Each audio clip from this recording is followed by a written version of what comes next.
Artists have long used their work to record history, and an inescapable part of history includes controversy, conflict, and rivalries. In our own country, on regional and national scales, all three levels of contention have been prevalent among Native Americans and their leaders,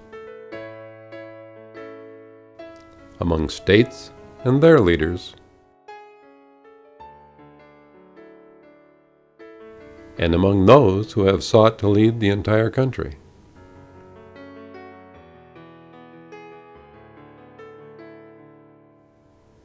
In the Black Hills of South Dakota, a monument honors North America's Indian population, although controversy has arisen concerning the number of tribes represented, as well as the depiction of Crazy Horse as their symbolic leader. A shrine commemorating the Civil War graces the site of Stone Mountain, Georgia. It was conceived by Confederate sympathizers who were determined to win the post-Civil War battle over which side could build the most impressive monuments.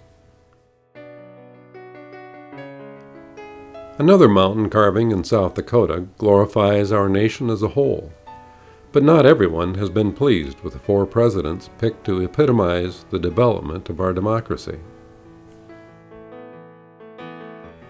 Although these mountain carvings have been subject to some degree of dissension, none has been carved to represent a personal rivalry per se. The rivalry in connection to this documentary refers to artists who brought stone to life. One of the sculptors was Gutzon Borglum, who had a connection to all three mountain carvings, and was indeed the man responsible for the completion of Mount Rushmore. The other sculptor was Gutzon's younger brother, Solon. Solon? It's true, very few people alive today have ever heard of Solon Borglum, but they should have. First of all, because he was an excellent sculptor in his own right. And secondly, without him, Mount Rushmore might not exist, or at the very least, it would not have been carved by his older brother, Gutzon.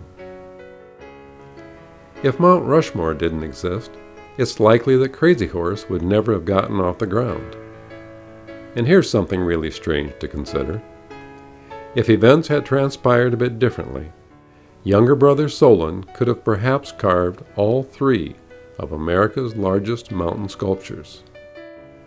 Therefore, we'd be remiss if we didn't explore this sibling rivalry on a monumental scale.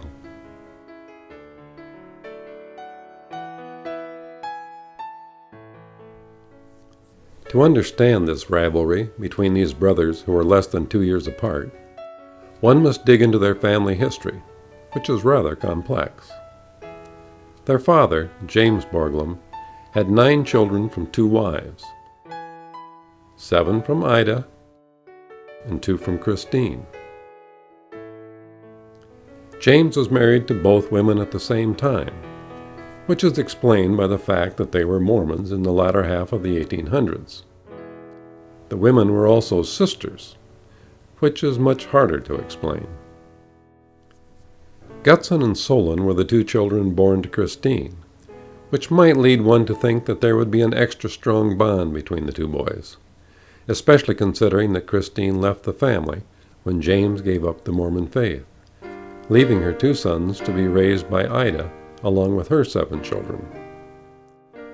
As far as family records are concerned, Christine seems to have disappeared into thin air, while Ida suddenly found herself in Fremont, Nebraska, the sole wife of a Catholic doctor instead of a Mormon carpenter. It is complex, isn't it? A bond was formed between Gutzon and Solon to a degree, but Gutzon was sometimes a troubled loner, which he claimed was due to his birth mother's departure. Solon found it easier to be around half-brother Arnold, who was much more similar in temperament, and so similar in looks that they were often called the twins. Gutzon had a restless streak that was only partially tamed when he took up art as a teenager and moved to California. He studied under Lisa Putnam, a woman 18 years his senior, and then married her when he was 22 and she was 40. Lisa took Gutson under her wing and successfully advanced his career. Solon seemed to be fairly content going into the ranching business along the Loup River near Cairo, Nebraska. He was outdoors, which he enjoyed, and he learned about cattle and horses, not only as a cowboy, but also as an artist. That newly gained knowledge became most evident while drawing and painting in the evenings, and he may have wondered whether his art was just for fun, or whether he was subconsciously driven toward art just as much as his older brother. The answer to that question soon became evident when Gutson saw Solon's artwork while he and Lisa stopped to visit Solon at his ranch while on their way to Paris for a 2-year study. Gutson was surprised at the quality of Solon's work and suggested that he should become an artist, unwittingly setting the stage for future competition. Solon took Gutson's suggestion seriously enough that he began taking lessons in Omaha. Suddenly he was a painter, just like his older brother. Gutson and Lisa went on to Paris, where Gutson rented a studio where renowned French sculptor Rodin also worked. It's not known how much influence Rodin had on Gutson, but it's a fact that Gutson deviated from painting long enough to submit a sculpture for competition in Paris, and it won a medal. Gutson and Lisa moved back to California, which resulted in the first rift between the two brothers. The problem started when Gutson invited Solon to join him in his Sierra Madre studio. What's wrong with that, you may ask? Was it wrong that Gutson relished the role of big brother, being able to mentor little brother? Was it wrong that he promised Solon they would work together on projects, even if that was unlikely to happen? No, but it was certainly wrong that Gutson failed to tell Lisa about the invitation. She was extremely protective of her young husband and didn't want him around anyone she considered uncultured, which of course included any so-called cowboy. Perhaps Gutson also considered Solon uncultured, as evidenced by this drawing he did of Solon. Solon made the trip to Sierra Madre, but was soon turned away by Lisa. Humiliated, Solon worked on a California ranch for a while, but eventually made his way to the Cincinnati Art Academy, where he studied sculpture as well as painting. Gutson and Lisa moved to London shortly thereafter, where Gutson received several important portrait commissions, illustrated 2 books, received several magazine assignments, and was granted a private showing for Queen Victoria, thanks to the influence of a friend. Gutson and Lisa spent the next 4 years there, and even though Gutson's studio was filled with paintings, he was frustrated because he'd vowed to become world famous by the time he was 30, and that milestone passed during their time in London. Solon's sculptures completed at the Cincinnati Art Academy were so successful that he received the school's top prize, was given a scholarship, and was praised as being the best student in the history of the Academy. The local newspaper wrote an article specifically praising Solon's horses, and when Solon decided to go to Paris to have a look around, as he put it, his fellow students bought copies of his sculptures to help with expenses. And look around he did. He must have been amazed at how sculptures seemed to grace nearly every park, no matter how small. So different from America, where sculpture was still a relatively new art form. In some ways, Paris seemed like a strange choice for a Nebraska cowboy, especially since he considered himself a Western artist and had no intention of imitating the French. On the other hand, Solon knew that French sculptors were considered masters of their art, and that there was plenty he could learn from them and still keep his individuality. After several weeks, Paris grew on him to the point that he was truly saddened when he realized he was out of money and would have to return to Cincinnati. On his last day, he decided to do what he enjoyed most, sketching animals at the zoo. While there, he struck up a conversation with another American artist, Alexander Phimister Proctor, who was doing the same thing. The two men shared common backgrounds and quickly became friends. And after exchanging life stories, which included Solon's dire straits, Proctor introduced Solon to his friend, Bela Lyon Pratt. Pratt had an empty shack behind his studio and offered it to Solon free of charge so he could stay in Paris to study. Solon happily took Pratt up on his offer and immediately made good use of his time, both living and working in the shack. A short time later, Pratt said of Solon, "I believe Borglum is a born genius." He introduced Solon to several prominent sculptors, and they all advised him to seek further instruction in Paris, which he did at Académie Julian.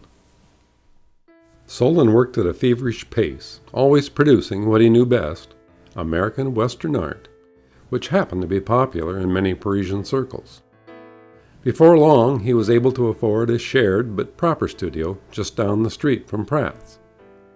Although shy and a workaholic, Solon socialized just enough to meet, fall in love with, and marry a Parisian socialite. Surprisingly enough, Solon and Emma honeymooned in a teepee on South Dakota's Crow Creek Indian Reservation. It was hardly the life Emma was accustomed to, but she proved to be a good sport and allowed her husband to temporarily live in a setting that provided inspiration for many powerful works of art. Meanwhile, Gutzon hadn't been sitting on his thumbs. He dabbled in sculpture again and produced a very respectable Apache's Pursued, but he couldn't have been prepared for the success Solon was experiencing, especially when the younger brother was selected to exhibit 4 sculptures at the Paris Universal Exposition of 1900, 2 of which won medals. Gutzon put on his best face and graciously journeyed to Paris along with other family members to celebrate Solon's success, and hid his true feelings that he wrote in his journal, "I feel like a dabbler, an experimenter, an uninformed and unpractical student." Lisa, on the other hand, did not hide her feelings, and she blurted out in front of the family, "What does Solon know about art? He is not an artist." This time Lisa went too far. Gutzon couldn't handle frustration with his work and his wife, so he decided to move back to his old studio in Paris, hoping that Lisa would stay in London. She didn't. She knew their marriage was falling apart, but she was still determined to have a say in whatever steps her husband might take in his career. Back in the United States, monumental sculptures were gaining in popularity, and Solon decided that he was ready to compete for them. So on October 14, 1901, he set sail for New York. It didn't take Gutzon long to decide that he wanted in on the action, and on November 14th, he too left for New York after telling Lisa he'd be back for Christmas. In reality, he had no plans to return to Paris or to Lisa, and suddenly he was ready to be a full-time sculptor, just like his younger brother. Solon soon gained membership in the prestigious National Sculpture Society and completed Cowboy at Rest and Sioux Indian Buffalo Dancer.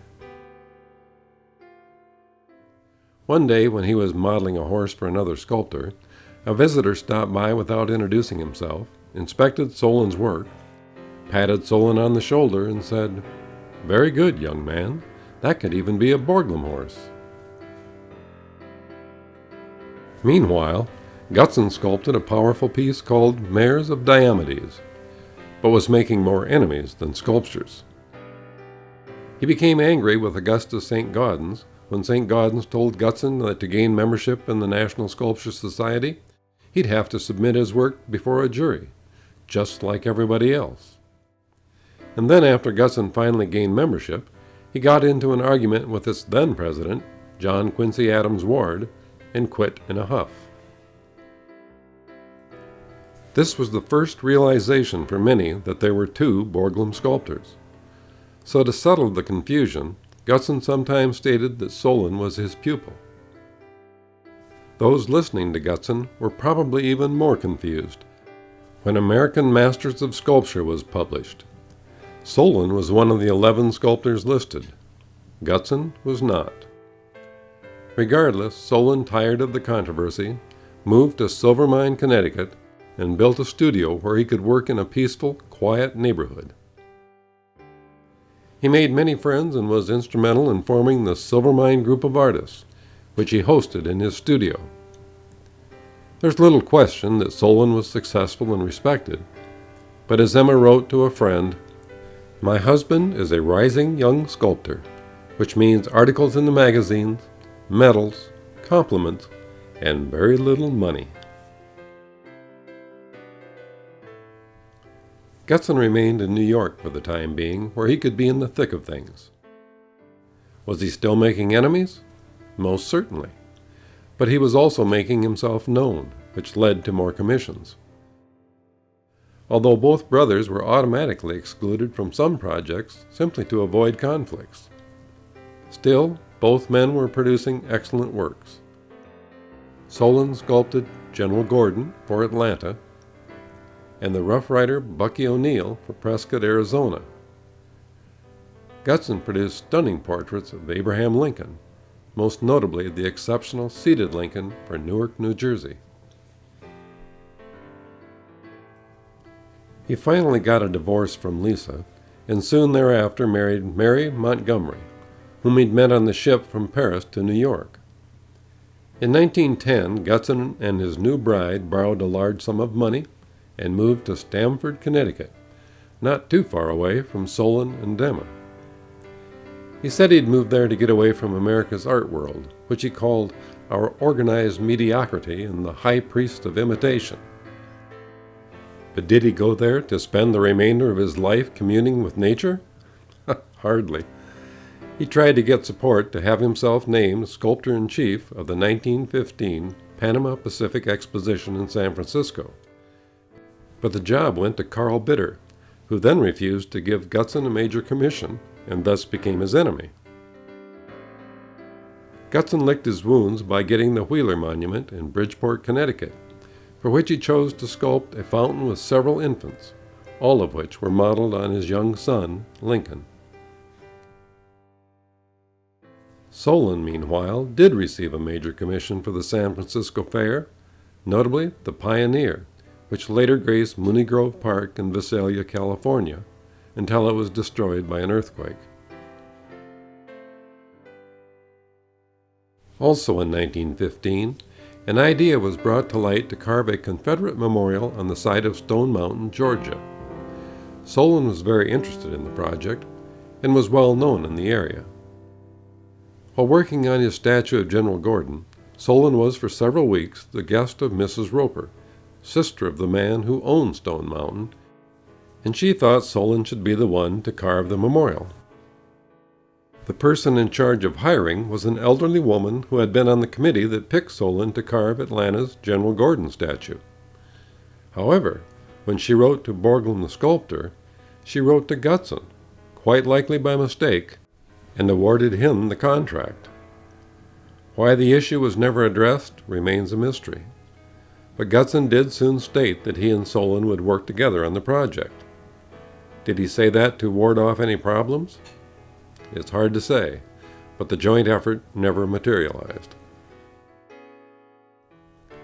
Gutzon's plan for the carving was ambitious and imposing, with a long column of soldiers riding behind their Confederate leaders. He had the model completed and the head of Robert E. Lee nearly finished when he got into a heated argument with those who held the purse strings for the carving. Gutzon was so frustrated he had his model pushed off the top of the mountain and then fled the state ahead of a sheriff who had a warrant for his arrest. Gutzon's work was blown off the side of the mountain, and nearly 50 years passed before a new carving was completed. Viewers can decide for themselves whose carving would have been the most impressive. Could Solon and Gutzon have successfully worked together on the mountain? Probably not, simply because Gutzon found it almost impossible to work with anybody. Would Solon's more conciliatory manner have allowed him to complete the carving on his own? Quite possibly, but of course we'll never know.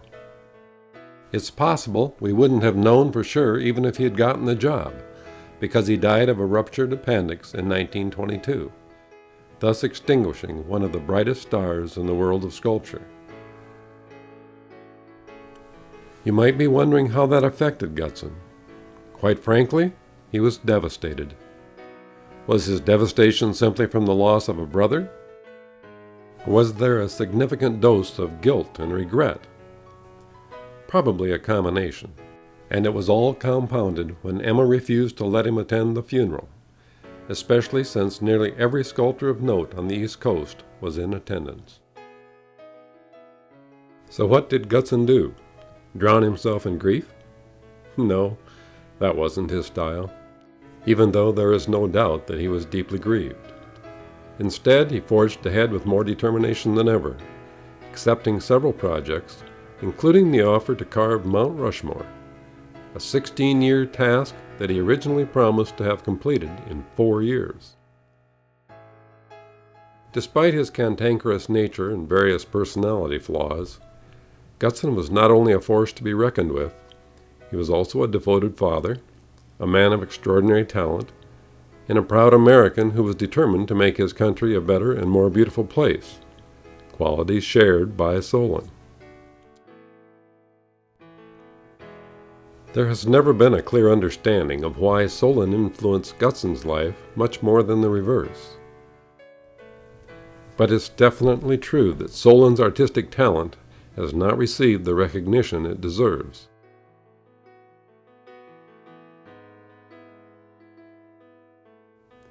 Gutzon's signature is not on Mount Rushmore, but if it were, it should say, Gutzon Borglum carved this remarkable monument thanks to his younger brother.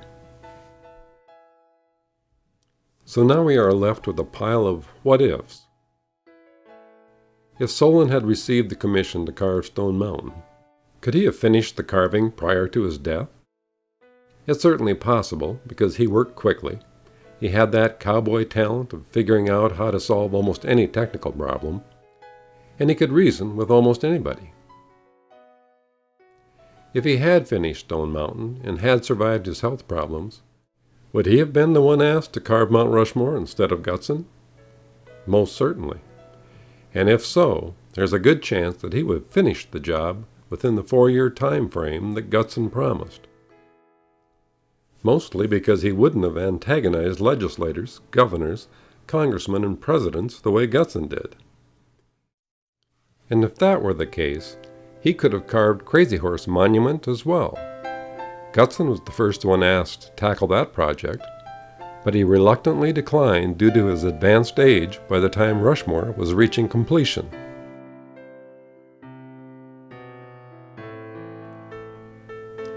Those are a lot of what-ifs, but a surprising number of what-ifs determine the outcome of our lives every day, and many more have shaped our world in general. Whether it's plausible that Solon Borglum could have carved all 3 monuments is most certainly open to conjecture. But if Gutzon had the opportunity to carve all 3, there's no reason why Solon couldn't have. Despite all the speculation, there is little doubt that Solon was the reason Gutzon became a sculptor, which allowed him to carve America's shrine of democracy, and which opened the door for the older brother to achieve everlasting fame due to sibling rivalry on a monumental scale.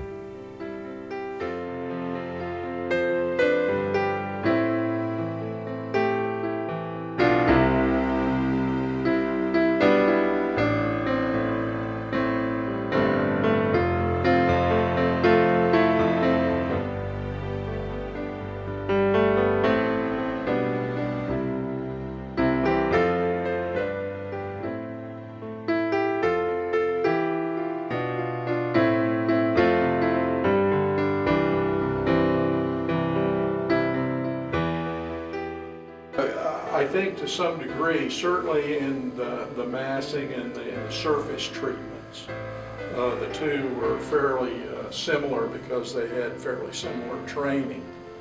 I happen to like Sullivan-Borgham's work a lot more than I did Goudson's. I think Goudson's a bit, in some of his works, a bit pretentious.